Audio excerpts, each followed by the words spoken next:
अभी से 4 अरब साल पहले हमारी पृथ्वी का माहौल नर्क की तरह था। हर जगह धधकता हुआ लावा फैला हुआ था। गैस और धूल के बादलों ने पूरी पृथ्वी को चारों ओर से ढक रखा था। पृथ्वी की ऐसी परिस्थितियों को देखकर लगता नहीं कि कभी इस पर करोड़ों प्रजातियां फल फूलने वाली हैं। वैज्ञानिक मानते हैं कि पृथ्वी के ऐसे माहौल में पहली बार जीवन के बीज का जन्म हुआ। अब असल में जीवन का वो पहला बीज पृथ्वी पर कहां से आया, इसका कोई सटीक जवाब नहीं है। वैज्ञानिक जीवन के पहले बीज के बारे में अलग अलग थ्योरीज देते हैं। कुछ वैज्ञानिक मानते हैं कि जीवन का पहला बीज किसी उल्का के साथ अंतरिक्ष से ही पृथ्वी पर आया, तो कुछ मानते हैं कि जीवन का पहला बीज पृथ्वी पर पानी में कुछ रसायनों के मिलने से स्वतः ही पैदा हो गया। लेकिन मेरे, आपके और पृथ्वी पर मौजूद सभी प्रजातियों के जीवन का सफर 4 अरब साल पहले पृथ्वी के नर्क जैसे माहौल में पानी के अंदर सिर्फ एक कोशिका के रूप में, यानी सिंगल सेल के रूप में शुरू हुआ। ये जो आप सेल देख रहे हो, ये हमारा पूर्वज है और इस पृथ्वी पर जीवन का सबसे पहला बीज 4 अरब साल पहले इस सेल ने नींव रखी आज का इंसान बनने की। इस सेल के अंदर डीएनए के रूप में कुछ कोड्स और इंफॉर्मेशन छुपी हुई हैं। इस सेल में मौजूद जीन्स इंफॉर्मेशन को बाहर भेज सकते हैं। तकरीबन 50 करोड़ सालों तक पृथ्वी पर जीवन सिंगल सेल के रूप में ही बना रहा और 50 करोड़ सालों के बाद जीवन ने एक नया मोड़ लिया। अभी से करीब 3.5 अरब साल पहले सिंगल सेल ने खुद की कॉपी बनाना शुरू कर दिया और खुद का ही एक क्लोन तैयार करना शुरू कर दिया। ये एक अद्भुत घटना थी, क्योंकि एक सेल का खुद का क्लोन बनाने से जीवन का एक नए रूप में फिर से नया जन्म हो सकता था और पुराने सेल एक नई पीढ़ी को जन्म दे सकते थे। अगर ये सेल खुद का क्लोन न बना पाते तो पृथ्वी पर जीवन तभी समाप्त हो गया होता जब जीवन के पहले बीज ने जन्म लिया था। 2 बिलियन सालों तक ऐसा ही चलता रहा। पुराने सेल खुद की नई कॉपी बना देते और वो इंफॉर्मेशन को एक जनरेशन से दूसरी जनरेशन तक पास कर देते। लेकिन करीब 2 बिलियन सालों के बाद एक और अद्भुत घटना घटी। 2 सेल आपस में मर्ज हुए और उन दोनों के जीन्स आपस में कंबाइंड हुए। अब ये मर्ज सेल खुद का क्लोन बनाने लगे, जिनके क्लोन में अब एक नहीं बल्कि 2 सेल्स के जीन्स मौजूद थे। इस घटना के बाद जीवन की नई नई शाखाएं निकलने लगी। इन सेल्स में म्यूटेशन होने लगा और मल्टी सेलुलर ऑर्गेनिज्म पनपने लगी। जीवन धीरे धीरे जटिल होता गया। इन्हीं सेल्स से पानी के अंदर नई नई प्रजातियां बनती गईं, जिनमें से एक प्रजाति के जीव हमारे पूर्वज थे, जिनसे हम बने। ये हैं महज 3 इंच लंबे वाटर वॉर्म, जो अभी से 5.5 मिलियन साल पहले पाए जाने वाले हमारे पूर्वज हैं। लेकिन ये अभी पूरी तरह से अंधे हैं। अभी तक इन्हें प्रकाश को देखने की जरूरत ही महसूस नहीं हुई, तो कुदरत ने इन्हें अभी तक आंखें भी नहीं दी। लेकिन अब वो समय आ गया है जब इन्हें अपनी पीढ़ी को आगे बढ़ाने के लिए और खतरों से बचने के लिए आंखों की जरूरत है। इसके बाद करीब 20 मिलियन सालों का वक्त लगा ऐसे सेल्स बनने में जो प्रकाश को देख पाएं, और फाइनली इन वाटर वॉर्म का अंधेरा समाप्त हो गया। अब ये पहली बार इस रंगीन दुनिया को अपनी आंखों से देखने योग्य बन गए, क्योंकि अब हमारे पूर्वजों की आंखें बन चुकी थीं। अब हमारे पूर्वज इस दुनिया को अपनी आंखों से एक्सप्लोर कर रहे थे, लेकिन अब आंखों के द्वारा देखी गई इस इंफॉर्मेशन को प्रोसेस करने के लिए एक और चीज की जरूरत थी, और उस जरूरत को पूरा करने के लिए आंखों के पीछे एक छोटा सा दिमाग विकसित होता गया। अब हमारे पूर्वज इवोल्यूशन के चलते एक वर्म न रहकर एक मछली के आकार जैसे बन गए। हमारा दिमाग अब छोटे मोटे सिंपल डिसीजंस ले सकता था, इंफॉर्मेशन को प्रोसेस कर सकता था। लेकिन जैसा कि मैंने आपको अभी बताया था कि सेल्स में म्यूटेशन की वजह से कई तरह की प्रजातियां बनती गईं, जिनमें से कुछ खतरनाक भी थीं, और ऐसी ही खतरनाक प्रजातियों से अब हमें खतरा था। अगर हमें जीवित बचकर नेचुरल सिलेक्शन का हिस्सा बनना है तो हमें इन खतरनाक जीवों से बचना होगा। और इवोल्यूशन ने अपना काम किया। समुद्र के पानी में सरवाइव करने के लिए हमारी चमड़ी अब कठोर हो चुकी थी। हमारे जबड़े और मजबूत दांत भी बन चुके थे। अब छोटे मोटे शिकारियों से हम अपनी रक्षा कर सकते थे। अभी से 375 मिलियन साल पहले हम एक आर्मर्ड फिश बन चुके थे। हमारी लंबाई तकरीबन 1 फुट थी और हमारा भोजन छोटी छोटी मछलियां थीं। लेकिन अभी भी समुद्र पर राज तो किसी और का ही चल रहा था। अब हमारे पास सिर्फ 2 ही रास्ते थे, या तो इन समुद्री मॉन्स्टर्स का भोजन बन जाएं और अपनी जर्नी को यहीं समाप्त कर दें, या फिर सरवाइव करने के लिए कोई और रास्ता चुनें, और हमने चुना उथला पानी। उथले पानी में समुद्री मॉन्स्टर्स नहीं आ सकते थे, लेकिन यहाँ पर भी एक समस्या थी। यहाँ पर ऑक्सीजन की कमी थी। अपने आप को बचाने के लिए अभी से करीब 375 मिलियन साल पहले हमने कुछ ऐसा किया जिसको इससे पहले किसी भी मछली ने नहीं किया था। हमने पहली बार अपना मुंह पानी से बाहर निकाला और पहली बार हवा को अपनी सांसों में खींचा। अब जो हवा हम खींच रहे थे उसके लिए हमारे शरीर में एक नए ऑर्गन का विकास हुआ, हमारे फेफड़ों का। अब हम एक थिएस्टेगा बन चुके थे। अब हम हवा और पानी दोनों की सांसें ले सकते थे। अब हमारे पास लंग्स और गिल्स दोनों ही थे।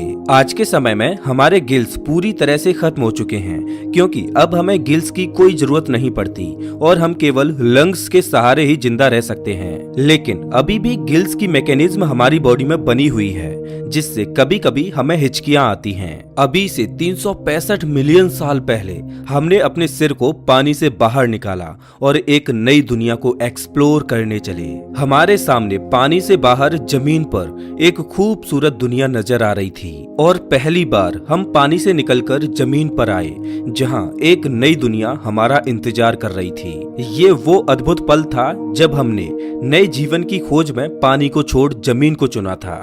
यहाँ हमारे लिए खाना भी था और सांस लेने के लिए हवा भी थी। एक थियोस्टेगा वो मछली थी जो पानी से बाहर निकली थी, लेकिन यहाँ पर सूर्य की रोशनी तेज थी, तो उसको सहन करने के लिए हमारी चमड़ी और मोटी होती गई। अब हमने जमीन पर जीना सीख लिया था। हमारे पूर्वज अपने वंश को आगे बढ़ाने के लिए अंडों को जन्म देते और कुछ दिन बाद उनसे नवजात बच्चे निकलते और धरती की ये नई दुनिया उनका स्वागत करती। जब वो इस नई दुनिया को एक्सप्लोर करते तो इंफॉर्मेशन को प्रोसेस करने के लिए दिमाग और विकसित होता गया, हमारी बुद्धि का विकास होता गया। और ये जरूरी भी था, क्योंकि भविष्य में बुद्धि की वजह से ही हम सरवाइव कर पाएंगे। लेकिन पृथ्वी की इस जमीन पर हम अकेले नहीं थे।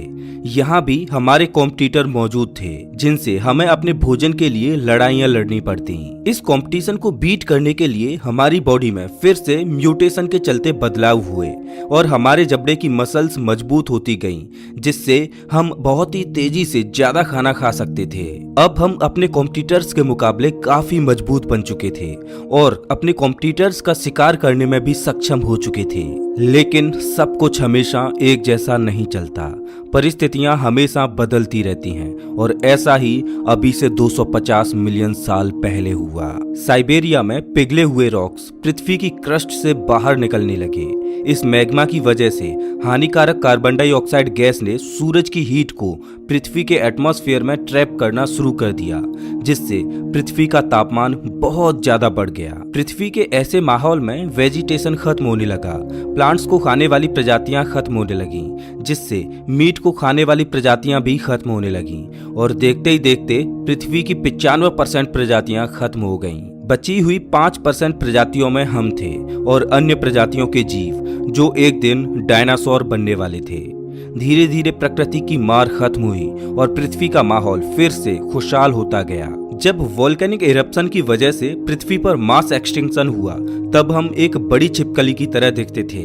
लेकिन इस समय पीरियड में मास एक्सटिंक्शन के बाद अब हम एक बड़ी बिल्ली के आकार जैसे दिखाई देते हैं। अब हम अपने शरीर को घसीट कर नहीं चलते, बल्कि अपने पैरों के सहारे आगे बढ़ने का दमखम रखते हैं। एक बड़ी छिपकली से इस आकार तक पहुंचने में हमें 30 मिलियन सालों का वक्त लगा है, जो कि अभी से 220 मिलियन साल पहले इवॉल्व हुए। ये प्रजाति एक भीषण प्राकृतिक आपदा को सहकर यहाँ तक सरवाइव कर पाई है। लेकिन धरती पर हम इकलौते नहीं हैं जिसने ये आपदा सहन की। कोई और भी है जिसका विकास ऐसे हुआ कि उसकी अब इस धरती पर हुकूमत चलती है। ये हैं डायनासोर। अब इनका ही जमाना है। अगर हमें इस धरती पर सरवाइव करना है तो हमें इनसे अपने आप को बचाना होगा। ये डायनासोर छोटे रेप्टाइल से इवॉल्व होकर मास एक्सटिंक्शन को सहते हुए यहाँ तक पहुँचे हैं। डायनासोरों का विकास हमारी तुलना में बहुत तेजी से हुआ है, इसीलिए आज ये बहुत ही विशालकाय बन चुके हैं। इन भूखे डायनासोरों से बचने के लिए अब हमें नेचुरल सिलेक्शन को अपनाना होगा। हमें ऐसा बनना होगा कि हम इनकी नजरों से छुप सकें और करोड़ों सालों तक छुपन छुपाई का खेल खेलते हुए अभी से 66 मिलियन साल पहले नेचुरल सिलेक्शन के चलते हमारा साइज छोटा होता गया और हम एक छछूंदर की तरह दिखने लगे। हम जमीन के अंदर बिल बनाकर अपने आप को छुपाने लगे। अब हमें डायनासोरों के द्वारा देख पाना आसान नहीं था। हमारे शरीर पर घने बाल थे, तो जब भी हमें सर्दी लगती तो हमारे बाल खड़े हो जाते, जिससे हवा हमारे बालों में कैद हो जाती, जो इंसुलेशन का काम करती और हमें ठंड से बचाती। आपने देखा होगा कि सर्दियों में आज भी हमारे रोंगटे खड़े हो जाते हैं। हालांकि अब हमें इनकी कोई जरूरत नहीं पड़ती, तो अब हमारे शरीर पर बाल भी कम हैं, क्योंकि अब हम अपने अनुकूल वातावरण बना सकते हैं और आर्टिफिशियल चीजों की मदद से वातावरण के अनुकूल अपने आप को ढाल भी सकते हैं। खैर, अब भी डायनासोरों का खतरा हमेशा ही बना रहता था, तो हमें चौकन्ना रहना होता था और जिससे पहले डायनासोर हमें देखें उससे पहले हमें उनका आभास होना चाहिए था। हमने एक बार फिर से नेचुरल सिलेक्शन को अपनाया और हमारी इंद्रियां और ज्यादा शार्प होती गईं। हमारे देखने, सुनने और डायनासोरों को सूंघने की क्षमता बढ़ती गई और इससे पहले डायनासोर हमें देखते हम चौकन्ने हो जाते। अब हमारा दिमाग और जटिल होता जा रहा था, क्योंकि अब हमें सिचुएशन के हिसाब से तुरंत फैसले लेने की जरूरत थी। अब इंसानियत का भविष्य इस छोटी सी प्रजाति पर डिपेंड है। अगर ये अपने छोटे से दिमाग और तेज सेंसेज का इस्तेमाल करने में फेल हुए तो हमारा कोई अस्तित्व नहीं। लेकिन इन्होंने इस बाधा को भी पार करना सीख लिया।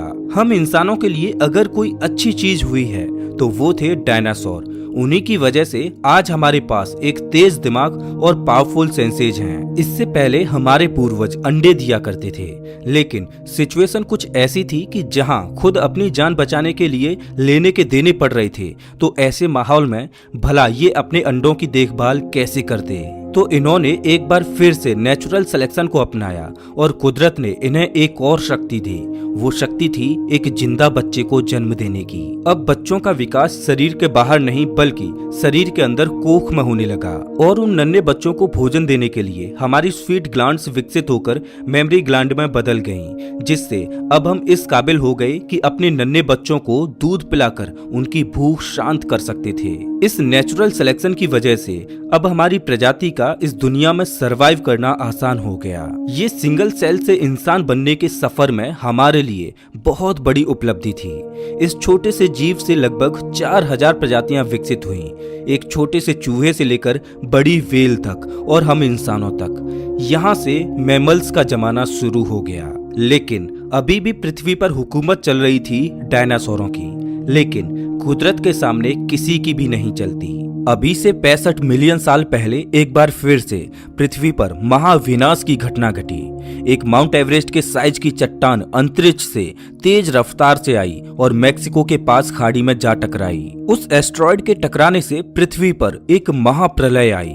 धूल के बादलों ने संपूर्ण पृथ्वी को चारों ओर से घेर लिया। इम्पैक्ट की वजह से जगह जगह पर ज्वालामुखी फटने लगे।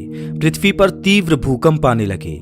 पृथ्वी पर तापमान इतना बढ़ गया कि इस पर चारों तरफ आग ही आग थी। वेजिटेशन जलकर ध्वस्त हो गया। डायनासोर जलकर राख में तब्दील हो गए। अकेले डायनासोर ही नहीं बल्कि अन्य बड़ी बड़ी प्रजातियों के जीव भी अपना दम तोड़ने लगे। ये प्रलय इतनी भयानक थी कि हमारे पास अब सरवाइव करने का सिर्फ एक ही चारा था, धरती में बिल बनाएं और उसमें छुपकर अपने आप को बचाएं। सौभाग्य से हम इस काम में काफी माहिर हो चुके थे और हमने ऐसा ही किया। पृथ्वी पर जितने भी भारी भरकम जानवर थे वो अब विलुप्त हो चुके थे। केवल छोटे छोटे जीव ही इस आपदा में सरवाइव कर पाए और सौभाग्य से हम उनमें से एक थे।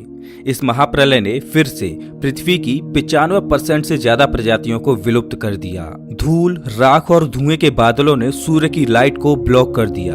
पेड़ पौधे खत्म हो गए। मेक्सिको की खाड़ी में शुरू हुई लोकल डिजास्टर कुछ ही पलों में एक महाप्रलय का रूप ले चुकी थी। लेकिन प्रकृति का एक नियम है नवनिर्माण, और कोई भी नवनिर्माण हो उससे पहले पुराने निर्माण को खत्म होना होता है। इस महाप्रलय ने भीमकाय जानवरों को खत्म कर एक नई प्रजाति को इवॉल्व होने का मौका दिया, और वो नई प्रजाति थी हम मैमल्स की। इस प्रलय में छोटे छोटे बग्स जैसे कि कॉकरोच आदि सरवाइव कर गए। अब हमारा भोजन केवल यही थे। इन्हें ही खाकर हमारे पूर्वजों ने अपनी भूख शांत की और अपने आप को जिंदा रख पाए। आज हम इस धरती पर हैं तो इसमें बहुत बड़ा हाथ इन कॉकरोचों का भी है, जिनको खाकर हमारे पूर्वज जिंदा रहे। अगर आप घर में कोई कॉकरोच देखें तो उसको थैंक यू जरूर बोलना, क्योंकि उन्हीं की वजह से आज हमारा अस्तित्व है। अब पृथ्वी पर मैमल्स डोमिनेट कर रहे थे। उस समय हमारा साइज केवल 6 इंच का था। धीरे धीरे पृथ्वी की परिस्थितियां फिर से बदली। महाप्रलय को अब 5 मिलियन साल बीत चुके थे। वनस्पति जीवन ने एक बार फिर से पृथ्वी को हरा भरा कर दिया। पेड़ों पर फल लगने लगे और पकने लगे, जिनमें वो सारे पोषक तत्व मौजूद थे जो हमें चाहिए थे।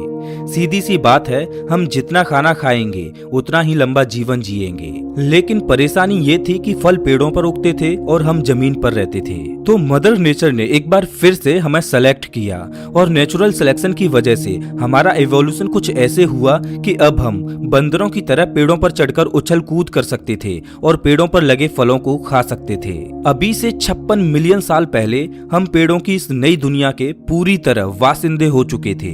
अब हमें जमीन से कोई लेना देना नहीं रहा, क्योंकि एक पेड़ से दूसरे पेड़ पर उछल कूद कर हम अपना भोजन जुटा सकते थे।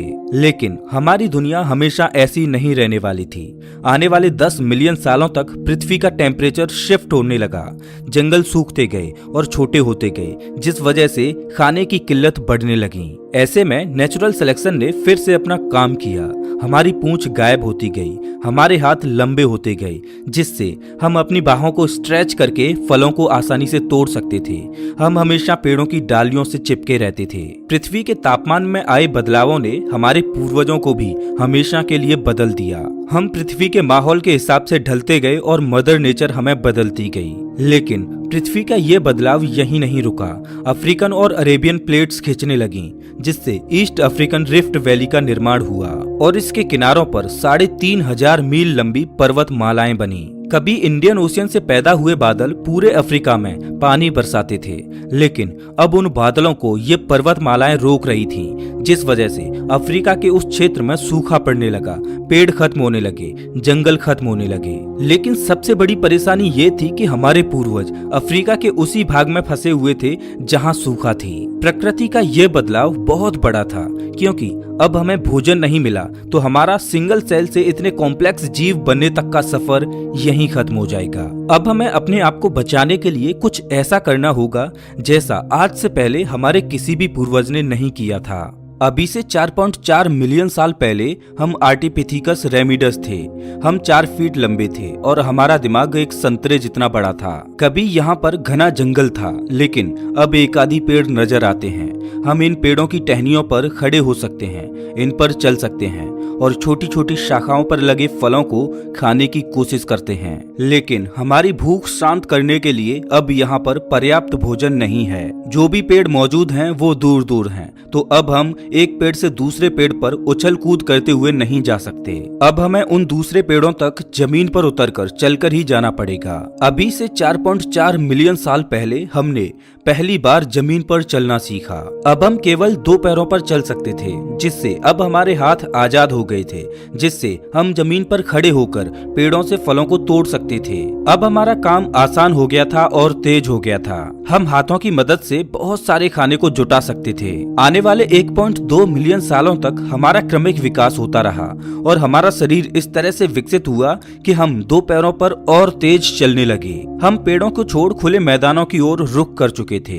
2 पैरों पर चलने के कारण हम तेज तो हुए, जिससे हमें खाना पानी और आसरा ढूंढने में आसानी हुई। लेकिन 2 पैरों पर चलने की वजह से चाइल्ड बर्थ में कठिनाइयां आने लगी, जिससे फुली डेवलप्ड बच्चे को जन्म देना आसान नहीं था। ऐसे में नेचुरल सिलेक्शन ने एक बार फिर से अपना काम किया।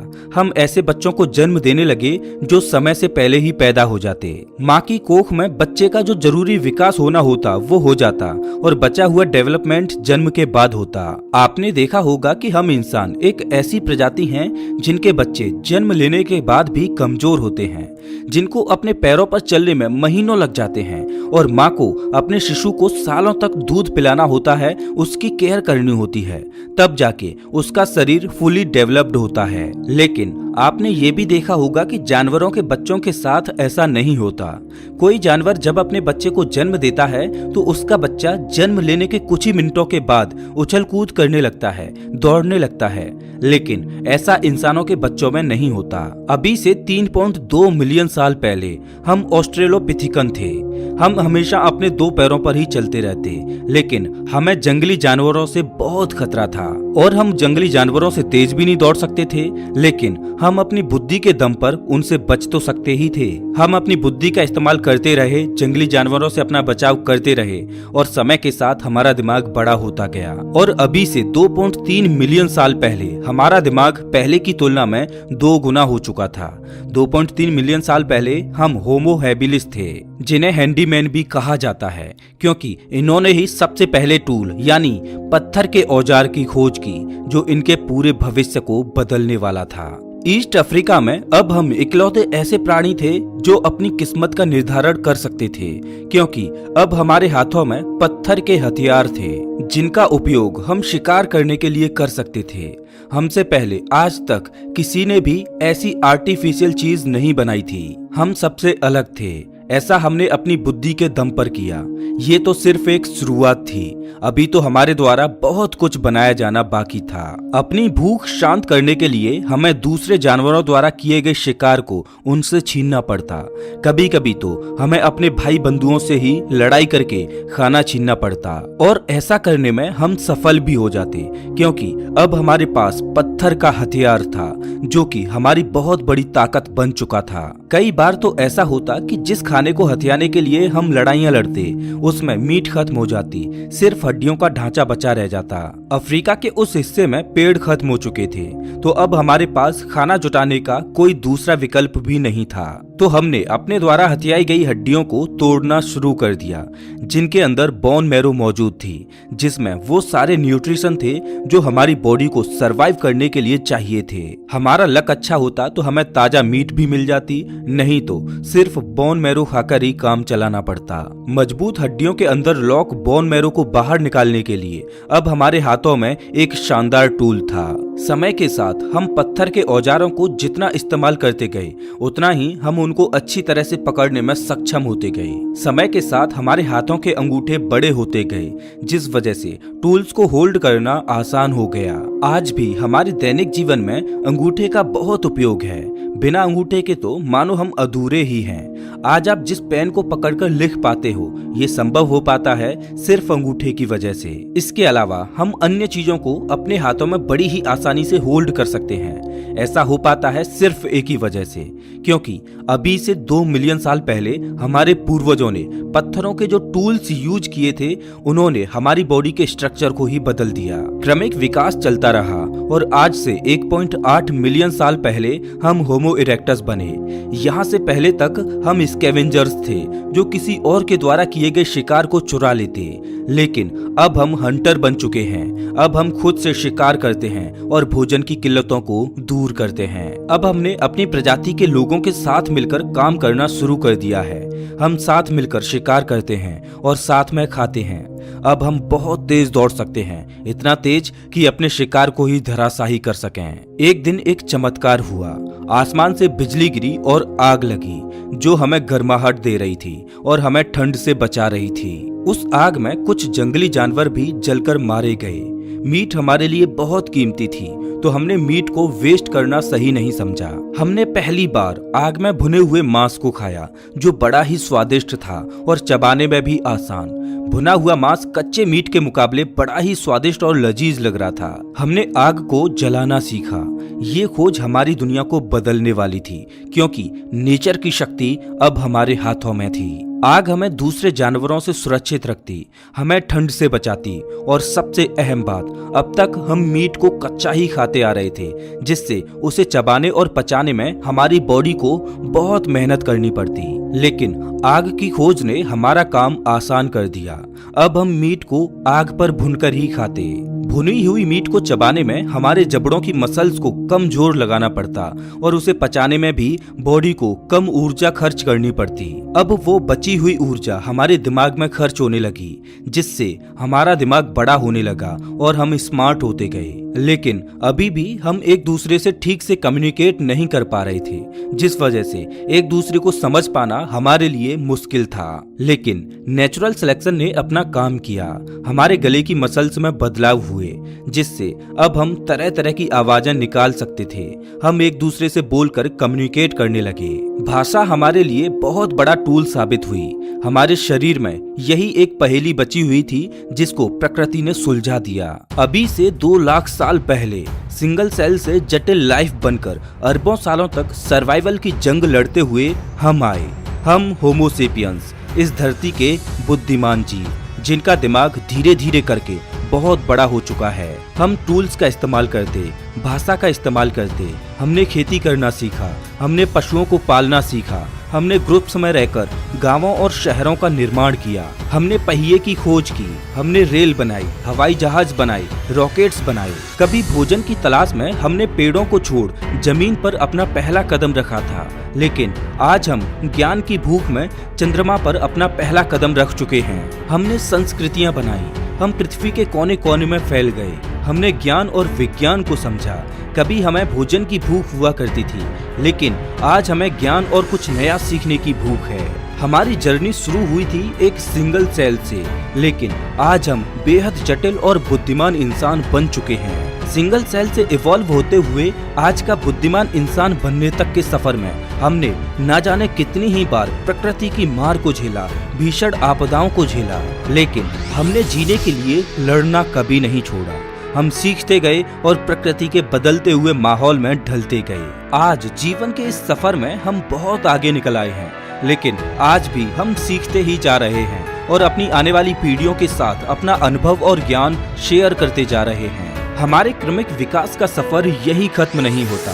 अभी तो हमें बहुत आगे जाना है, नई नई मुश्किलों का सामना करना है और अपनी सभ्यता को ब्रह्मांड के कोने कोने में फैलाना है। तो दोस्तों, ये था सिंगल सेल से इंसान बनने तक का सफर। वैसे आप हमारा ये वीडियो कौन से शहर से देख रहे हो, हमें कमेंट करके जरूर बताएं। अगर आपको ये वीडियो अच्छा लगा हो तो इसे लाइक करें और ऐसे ही वीडियोस के लिए चैनल को सब्सक्राइब करें, साथ ही बेल आइकॉन दबाएं।